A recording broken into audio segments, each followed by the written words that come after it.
Famous हो गए छत्तीसगढ़ में अचानक गाँव, कभू भुलाना नहीं सकने का प्रेमानंद जी के नाम। फेमस हो गए छत्तीसगढ़ में अचानक गाँव, कभू भुलाना नहीं सकने का प्रेमानंद जी के नाम। सुर के साधक माया के सागर, गावत रही न दिन रात, गीत में बस गए दिल में बस गए, छोड़ गई न अमर बात। आज घलो गुंजत है ओ घर मीठा सुर के छामा,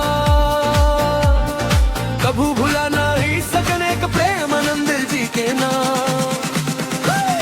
फेमस हो गए छत्तीसगढ़ में अचानक गाँव, कभू भुला नहीं सकने का प्रेमानंद जी के नाम।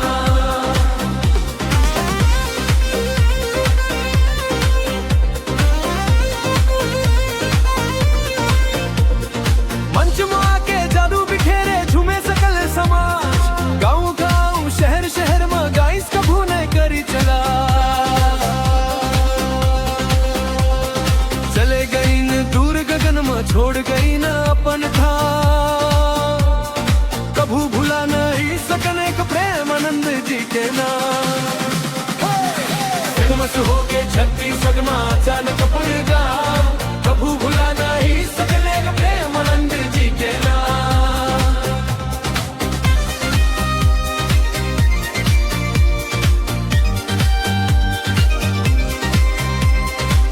देह भले अब संग नहीं है, सूर्याद हमेशा जिंदा है। ओ घर गाए गीत तमन हर दिल के धड़कन में जिंदा है। संगीत के इतिहास में चमकत रही ही ओ करना, कभू भुला नहीं सकने